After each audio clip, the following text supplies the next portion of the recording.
தமிழ்நாடு தௌஹீத் ஜமாத் வழங்கும் கல்வி சிந்தனைகள். அஸ்ஸலாமு அலைக்கும் வரஹ்மத்துல்லாஹி வரகாத்துஹு. தமிழ்நாடு தௌஹீத் ஜமாத் மாநில மாணவர் அணியின் சார்பாக கல்வி சிந்தனை என்ற ஒரு நிகழ்ச்சியில் பல்வேறு விதமான கல்வி மற்றும் வேலைவாய்ப்பு சார்ந்த தகவல்களை நாம் பார்த்து கொண்டு வருகின்றோம். அதனுடைய ஒரு பகுதியாக இன்றைய தினத்தில் சமீபத்தில் தமிழக சட்டப்பேரவையில் தமிழக அரசாங்கம் தனியார் பல்கலைக்கழக திருத்த மசோதாவை அறிமுகம் செய்திருக்கிறார்கள். இந்த மசோதா என்பது ஏற்கனவே 2019ஆம் ஆண்டு பிரைவேட் யூனிவர்சிட்டி ஆக்ட் என்று தனியார் பல்கலைக்கழகம் சட்டம் என்று ஒன்று இருந்து வந்தது. 2019 அதிமுக ஆட்சி காலத்தில் இந்த சட்டமானது ஏற்றப்பட்டது. அன்றைய எதிர்க்கட்சியாக இருந்த திமுக இதை கடுமையாக விமர்சிக்கக்கூடியதை பார்த்தோம். ஆனால் இன்றைக்கு அதே சட்டத்தில் திருத்தங்களை இன்றைக்கு கொண்டு வந்திருக்கிறார்கள். ஏற்கனவே இருந்த சட்டத்தை விட தற்போது கொண்டு வந்த அந்த திருத்தங்கள் என்பது மாணவர்களுக்கும் சரி ஆசிரியர்களுக்கும் சரி மிகப்பெரிய ஒரு பாதிப்பை ஏற்படுத்தக்கூடிய ஒன்றாக இருக்கின்றது. இன்றைக்கு என்னென்ன திருத்தங்களை கொண்டு வந்திருக்கிறார்கள் என்றால், குறிப்பாக நாம் சொல்வதாக இருந்தால், ஒரு பிரைவேட் யூனிவர்சிட்டியை நாம் துவங்கணும் என்றால் ஏற்கனவே இருந்த சட்டத்தின் அடிப்படையில் 100 ஏக்கர் நிலம் என்பது தேவைப்படும்.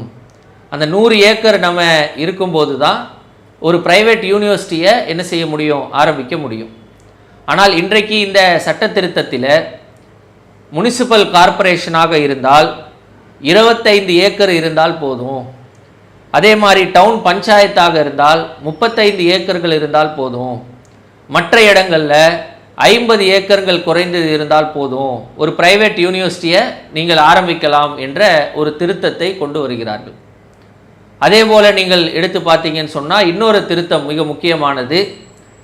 அரசு உதவி பெறக்கூடிய கல்லூரிகள், அரசின் கீழ் அஃபிலியேட்டடாக செயல்படக்கூடிய பிரைவேட் கல்லூரிகள் தங்களை பிரவுன்ஃபீல்டு யூனிவர்சிட்டியாக தனியார் பல்கலைக்கழகங்களாக இந்த சட்டங்களின் அடிப்படையில் இந்த விதிகளின் அடிப்படையில் நீங்கள் மாற்றிக்கொள்ளலாம் என்ற ஒரு திருத்தத்தையும் இதில் இணைத்திருக்கிறார்கள். இந்த சட்ட திருத்தங்கள் மிகவும் ஆபத்தான ஒன்றாக இருக்கின்றது. குறிப்பாக சிறுபான்மை சமுதாயத்தினர் இடஒதுக்கீட்டின் அடிப்படையில் தங்களுடைய அந்த கல்வியை மேம்படுத்தி கொள்ளக்கூடிய சமுதாயத்தினருக்கும், அதே போல பொருளாதாரத்திலே மிகவும் பின்தங்கி இருக்கக்கூடிய சமுதாயத்தினருக்கும் அரசு உதவிகள் அரசு சலுகைகளை பெற்று இன்றைக்கு கல்வியில் முன்னேறி செல்லக்கூடியவர்களுக்கும் பெரும் பாதிப்பை ஏற்படுத்தக்கூடிய ஒரு சட்டமாக இது இருக்குது. அதே போல இன்றைக்கு ஆசிரியர்களும் இதை கடுமையாக எதிர்த்திருக்கிறார்கள். இதிலே ஆசிரியர்களுக்கும் மிகவும் பாதிப்பை ஏற்படுத்தக்கூடிய வகையில் இந்த சட்ட திருத்தங்கள் அமைந்திருக்குது என்ற ஒரு குரலை ஆசிரியர்கள் அசோசியேஷன் வழியாக இன்றைக்கு அரசாங்கத்திற்கு தெரியப்படுத்தி கொண்டு இருக்கிறார்கள். இப்போ இதில் எந்த மாதிரியான சூழ்நிலைகள் உருவாகும் அப்படின்னு பார்த்தா, இந்த பரப்பளவுகளை குறைத்து இந்த சட்ட மசோதாவை இன்றைக்கு அறிமுகம் செய்திருக்கிறார்கள். காலப்போக்கில் பிரைவேட் யூனிவர்சிட்டிஸ் தனியார் பல்கலைக்கழகம் அதிகமாகிவிடும். குறைந்த ஏக்கர் பரப்பளவு இருக்கக்கூடிய அரசு உதவி பெறக்கூடிய கல்லூரிகள் எல்லாம் தங்களை தனியார் பல்கலைக்கழகங்களாக இணைத்துக் கொள்வதற்கு முயற்சிப்பார்கள். ஆண்டுகள் செல்லக்கூடிய நேரத்தில் அரசாங்க கட்டுப்பாட்டிலே அரசாங்கத்திற்கு கீழே இருக்கக்கூடிய கல்லூரிகளை விட தனியார் பல்கலைக்கழகங்கள் அதிகமாகக்கூடிய ஒரு சூழ்நிலை என்பது ஏற்படும். இதுவும் பெரும் ஒரு பாதிப்பை ஏற்படுத்தக்கூடியதாக இருக்கின்றது. எந்த அளவுக்கு அப்படின்னு சொன்னால், மாணவர்களுடைய அட்மிஷன் ப்ராசஸை நீங்கள் எடுத்து பாருங்கள். இன்றைக்கு அரசாங்கம் வழியாக நடத்தப்படக்கூடிய கல்லூரிகளில் இன்றைக்கு மாணவர்களுடைய அட்மிஷன் என்பது மெரிட் பேசிஸாக இருக்கும். அதாவது அவர்கள் எடுத்த மார்க்கின் அடிப்படையில், மெரிட் அடிப்படையில் அவர்களுக்கான அட்மிஷன்கள் ஒதுக்கப்படுகின்றது. இப்போ அண்ணா பல்கலைக்கழகம் நீங்கள் எடுத்துக்கிட்டீங்க அப்படின்னா, ஒரு இன்ஜினியரிங் சேரணும்னா கவுன்சிலிங் ப்ரொசீஜர் வழியாக அவர்கள் 12இல் எடுத்த அந்த மார்க்கின் அடிப்படையில் தான் அவர்களுக்கு சீட்டுகள் ஒதுக்கப்படும். ஆனால் தனியார் பல்கலைக்கழகங்களாக இன்றைக்கு அதிகமாயிடுச்சு அப்படின்னு சொன்னால் இந்த ப்ரொசீஜர் அந்த இடத்துல ஃபாலோ பண்ண முடியாது.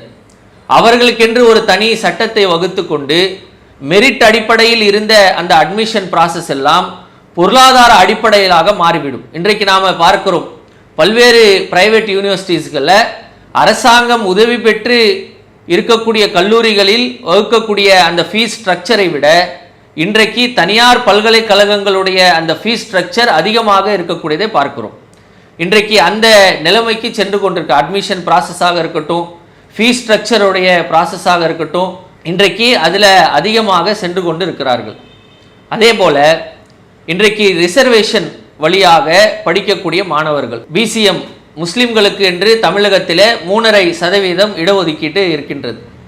அப்போ இந்த இடஒதுக்கீட்டின் அடிப்படையில் தான் ஒரு கல்லூரிகளுக்கு சீட்டுகள் ஒதுக்குவதாக இருக்கட்டும், கவர்மெண்ட்டு ஜாப்ஸ்க்கு நம்ம போகிறதா இருக்கட்டும், இந்த 3.5% இடஒதுக்கீட்டின் அடிப்படையில் தான் செயல்பட வேண்டும்.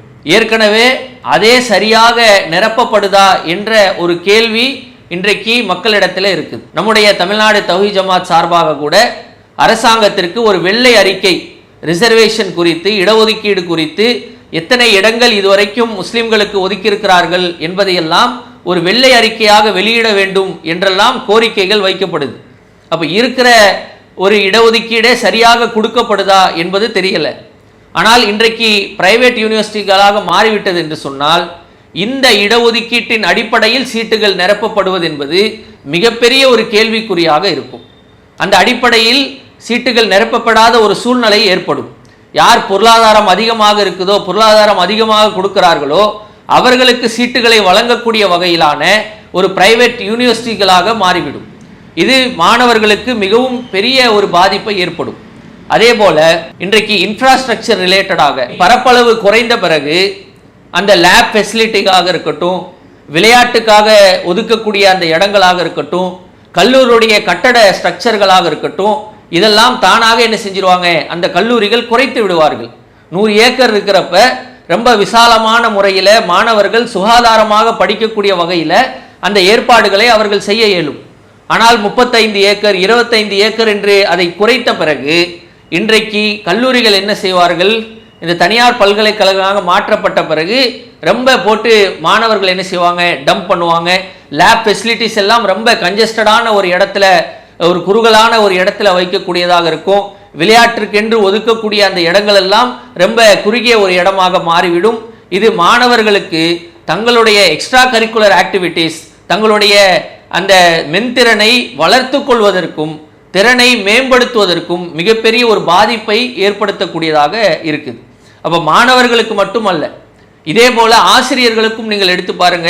ஆசிரியர்களுடைய அசோசியேஷன் ஆஃப் யூனிவர்சிட்டி டீச்சர்ஸ் என்று சொல்வார்கள், AUT, இவர்கள் இதற்கு எதிர்த்து கடுமையான ஒரு கண்டனத்தை பதிவு செய்திருக்கிறார்கள். காரணம் என்ன அப்படின்னா, இன்றைக்கு அரசு உதவி பெற்று இருக்கக்கூடிய அந்த கல்லூரிகளில் ஆசிரியர்களாக இருக்கக்கூடியவர்களுக்கு பல சலுகைகள் அரசாங்கத்தினால் வழங்கப்படுகின்றது. ஆனால் ஒரு பிரைவேட் யூனிவர்சிட்டிகளாக அந்த கல்லூரிகள் மாற்றப்பட்டு விட்டது என்று சொன்னால் அவர்களுக்கு வழங்கப்படக்கூடிய அரசாங்க சலுகைகள் என்பது அந்த இடத்திலே நிறுத்தப்பட்டு விடும். அதே போல குறிப்பாக மிக முக்கியமாக ஜாப் செக்யூரிட்டியை அவர்கள் இழந்து விடுவார்கள். அவர்களுடைய அந்த வேலை பாதுகாப்பு என்பது மிகப்பெரிய ஒரு கேள்விக்குறியாக மாறிவிடும். இன்றைக்கு அரசு பள்ளிகளில் இருக்கிறாங்க, அரசு துறை சார்ந்த ஆசிரியர்களாக இருக்கிறாங்க அப்படின்னு சொன்னால் அவர்களுடைய வேலை பாதுகாப்பு என்பது அதிக உறுதியாக இருக்கும்.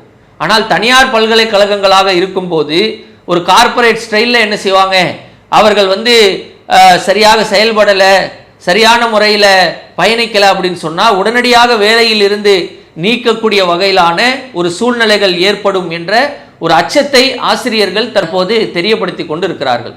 அதே போல் நீங்கள் பார்த்தீங்கன்னா அவர்களுக்கு கிடைக்கக்கூடிய பென்ஷன்களாக இருக்கட்டும், அவர்களுக்கு கிடைக்கக்கூடிய அந்த பெய்டு லீவ்ஸாக விடுமுறையாக இருக்கட்டும், இதையெல்லாம் தனியார் பல்கலைக்கழகம் அவர்களுக்கு ஏற்ப என்ன செய்வாங்க, சுருக்கி கொள்வார்கள்.